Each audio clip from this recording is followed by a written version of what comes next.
The Galactic Concord had never seen such a war. 1,000,000 worlds stood united against a single enemy, humanity. Victory should have been swift.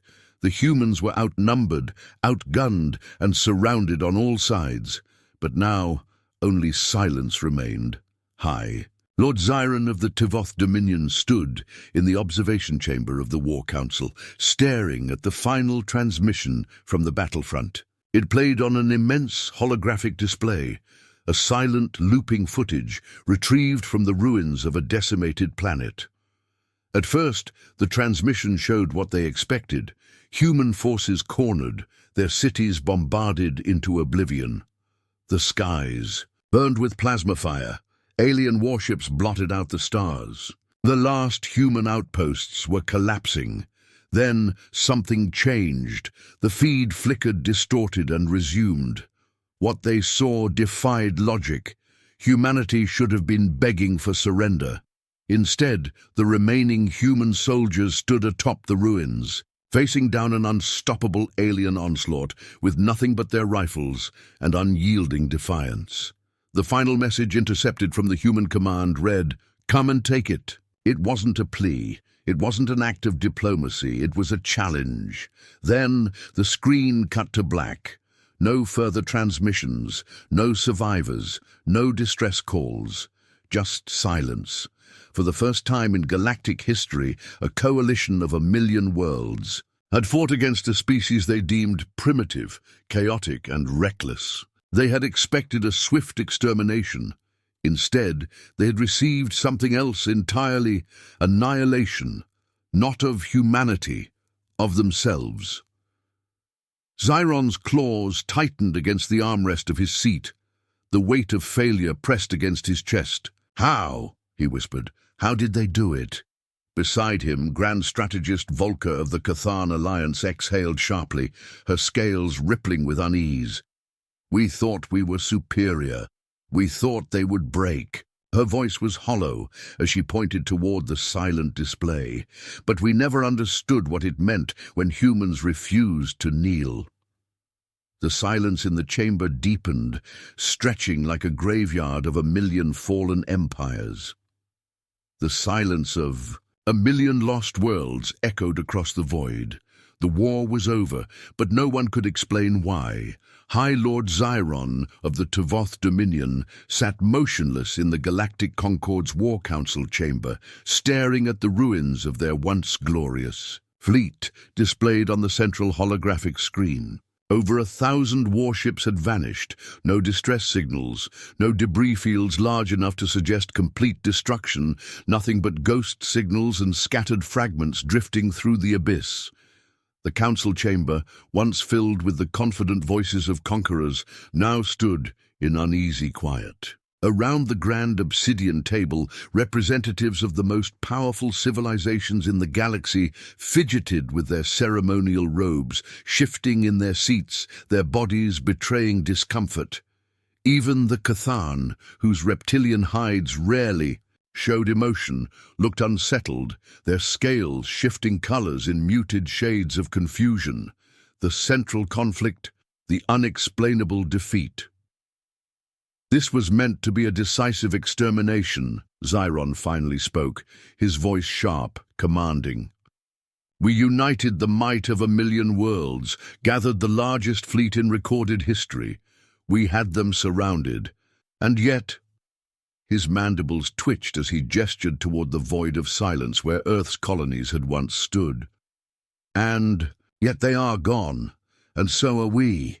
A deep voice rumbled from the far side of the table. "We underestimated them." Grand Strategist Volker of the Cathan Alliance leaned forward, her clawed fingers interlocking. "We believed them weak because their empire was young. We assumed they lacked the discipline, the control, the strength to resist. But humans don't fight like us. They don't surrender like us." Xiron's 4 black eyes narrowed. "Then, and tell me, strategist, what did they do?"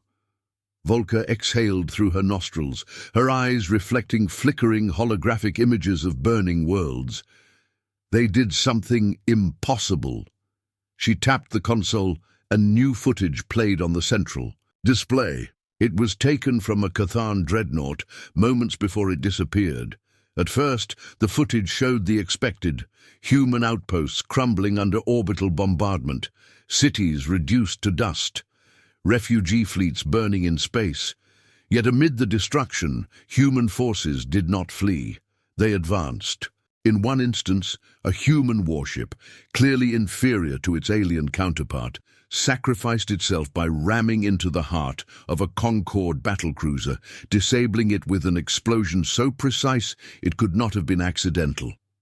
In another, an entire battalion of human soldiers, outnumbered and outgunned, held their ground against an overwhelming assault, using their own fallen as cover, never retreating, never breaking ranks.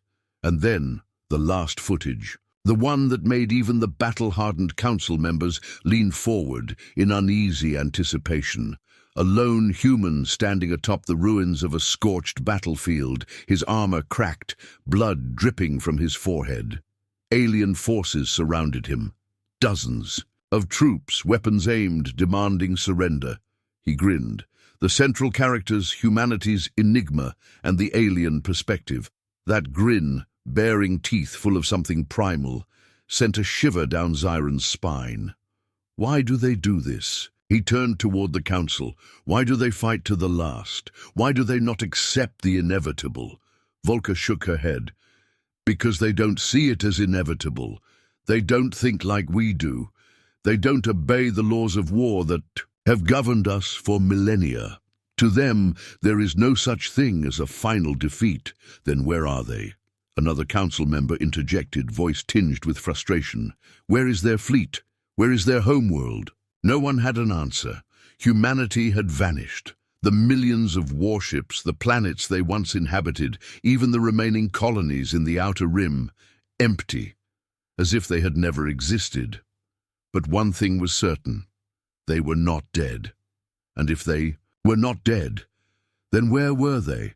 Zyron exhaled slowly, the weight of the unknown pressing against him. This war was never about extermination, he murmured. It was about misunderstanding. He turned toward Volker. Find them, because if they had misjudged humanity once, they could not afford to do so again. High Lord Zyron's command echoed through the chamber. Find them. But no one knew where to look. The war had ended, but not in the way anyone expected. Humanity had vanished, not destroyed, not surrendered, simply gone. Their fleets were no longer detectable. Their remaining colonies were abandoned. No distress signals, no refugee ships, no signs of life. Yet deep in the archives of the war, there was one last transmission. Grand Strategist Volker stood before the council, her clawed fingers tapping against the console. Before their disappearance, human forces executed one final maneuver. We assumed it was an act of desperation, but now I believe it was something else entirely. The hologram flickered to life. It was a recording from the last surviving Concorde dreadnought before its systems failed. At first, the footage was pure chaos, human forces fighting past overwhelming odds, their soldiers bleeding, their warships burning. And then a moment of eerie calm. A single human soldier stood in the ruins of a destroyed city, his armor cracked, his rifle empty. Alien forces surrounded him. The council leaned forward, watching. The human looked up, blood trickling down his brow, and whispered something into his communicator. Now. And then, blackness. The feed cut out, no explosion, no last desperate fight, just silence. The escalation begins, humanity's final maneuver. This, Volker said, gesturing toward the void of the screen, is where the war ended. Not with fire, not with surrender, but with silence. The council murmured, uneasy. The war had been fought with overwhelming force. But what had happened in those final moments? How had an empire of 1,000,000 worlds failed to claim a victory against a species so inferior in number? Zyron turned to his analysts. Have we found anything? Any evidence of where they went? The lead data technician, a Zolothian with translucent, gelatinous skin, hesitated before responding. "My lord, there is something." A new hologram appeared, a star map, vast, intricate, covering the entire known galaxy. But something was wrong. Whole sectors, entire star systems had gone. Dark.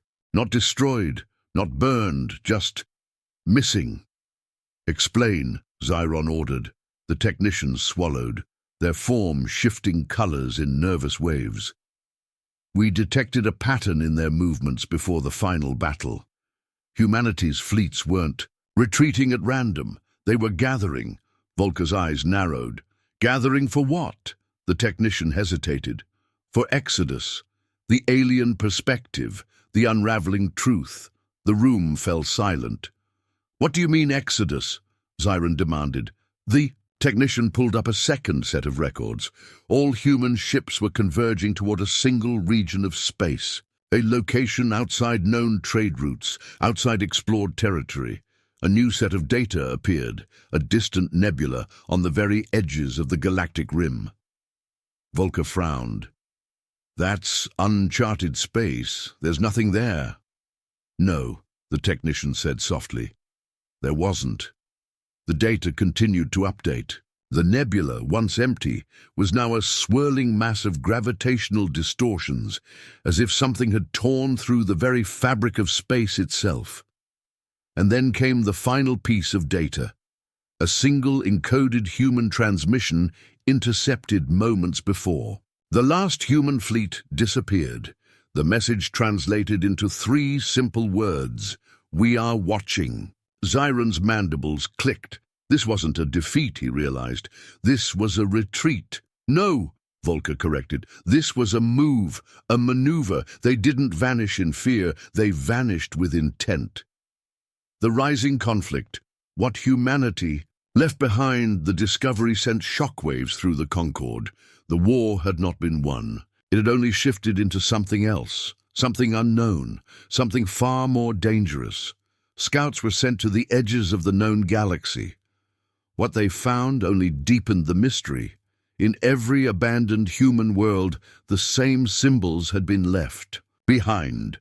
Markings carved into walls, into metal, into the very ground itself. A warning, a challenge. "You came for us. One day, we will come for you." And then there were the missing fleets. Humanity's warships were gone, but their designs, their schematics, their very essence had changed, evolved. Where once there had been crude, outdated battlecruisers, now there were whispers of something else, something new, something unseen. An intelligence officer, trembling, approached the council. "High Lord, we found a derelict human ship drifting on the edge of the uncharted zone." Zyron turned, and the officer took a breath. It wasn't abandoned. A new image appeared. On the central display, a single figure, human in form, standing in the shadows of the ruined ship, watching the camera and smiling. Humanity had vanished, but they were not gone. They were waiting. The void had never felt so vast. High Lord Zyron stood aboard the Imperators. Wrath, the flagship of the Concorde's remaining fleet, staring at the holographic war map. The lines of battle had shifted in a way he had never seen before. 1,000,000 worlds had fought against humanity. Now only their ghosts remained. The war was no longer a war. It was a hunt, a desperate attempt to understand the impossible, to find an enemy that had vanished but was everywhere. The humans did not hold territory. They did not rebuild planets. They did not seek diplomacy. They simply struck, with precision, with ruthlessness, with silence. Every Concorde vessel that ventured deep into the silent void disappeared. No wreckage, no signals, no warnings. And now they had come for the Concorde's heart. Volker's claws drummed against the metal console as she analyzed the incoming data. "They're here," she said. Zyron straightened. "How many ships?" Volker's throat tightened. "We don't know." The Concord fleet hung in orbit above Carthos Prime, the political capital of the Concord's dominion. Every remaining warship had been summoned, a last desperate defense against the ghosts that haunted them. But the sensors showed nothing. No fleets, no formations, no signals. Yet the shadow of something enormous loomed beyond the edge of their vision. Xiron turned to the communications officer. "Send a transmission. Demand their surrender." The officer hesitated. "My lord, we already received one." Xiron's mandibles twitched. "From who?" The officer swallowed. "From them." The bridge fell silent. "Play it," Xiron ordered. The transmission crackled to life. A human voice. "Calm, controlled. You should have let us go." Volker's claws dug into the console. "They were never running." The realization struck like lightning. Humanity had not disappeared. They had been waiting, watching, learning. And now they were making their move. Alarms blared across the Imperator's wrath as the ship's artificial intelligence struggled to process what was happening. The Concord fleet's own vessels were turning against them. Xiron's eyes widened. "Impossible." Volker's claws tightened. "They've taken control of our ships." One by one, Concord warships shut down. Weapon systems failed. Shields dropped. Entire dreadnoughts went dark, floating helplessly in the void. And then from the darkness they came. Not thousands of ships, not hundreds, just a handful. Twisted versions of Concord warships, hijacked, repurposed, augmented with something terrifyingly human. Their sleek hulls bore the scars of the battles they had survived. Their weapon systems hummed with stolen alien technology, modified in ways the Concord could not comprehend. And at their head, a single monstrous vessel. A Concord dreadnought, repainted with a single chilling insignia. The human skull. A transmission came through, unbidden. A human stood before them. Battle-worn, scarred, eyes burning with something Xiron could not name. "Resolve." "No more," the human said. Xiron's throat tightened. "What do you want?" The human tilted his head. "We wanted peace. You wanted war. Now, we want something else." Xiron clenched his fists. "You can't win." The human smirked. "Then why are you afraid?" In that moment, Xiron understood. Humanity had already won, not by superior numbers, not by brute force, but by becoming something else, something the Concord had never accounted for, something they could never stop. The transmission ended, and then the human fleet opened fire. The void burned. The once mighty Concord fleet, the last stand of 1,000,000 worlds, lay in ruins. The flames of their warships flickered in the cold darkness of space. Their wreckage scattered across the orbit of Carthos Prime like shattered bones. High Lord Xiron stood in silence on the Imperator's wrath. His warship barely functional, its systems failing, its crew staring in horror at the destruction. The humans had not simply defeated them, they had dismantled them, not through overwhelming force, not through superior numbers, but through something far worse, through patience, through understanding, through the quiet, methodical deconstruction of everything the Concord had once believed was absolute. And now, the silence returned, not the silence of death, but the silence of knowing the war was over, and the Concord had lost. A transmission flickered to life, one final message from the human fleet. The same battle-worn soldier appeared, his gaze unreadable. This could have ended differently. Xiron's mandibles twitched, his voice hoarse. "What now?" The human exhaled as if the weight of the entire war had settled on his shoulders. "That depends on you." Xiron narrowed his eyes. "You're not taking our worlds. You're not enslaving us." "Why?" The human's expression darkened. "We were never conquerors." He leaned closer to the screen, his voice cold, final. "We were only ever what you forced us to become." The transmission ended, and just like that, they were gone. The stolen ships, the battle-scarred fleet, the remnants of the species the Concord had sought to exterminate, vanished once more into the Abyss, no occupation, no demands, no declaration of victory, just silence. Xiron turned toward Volker, who was still staring at the ruins outside the viewport. "What do we do now?" he murmured. She exhaled sharply. "We remember." Xiron clenched his fists. "They will return." Volker nodded. "Maybe, but not as prey, not as victims, not as the species we once thought we could exterminate." Her reptilian eyes flickered with something unreadable. "They will return as something greater, and this galaxy will never be the same."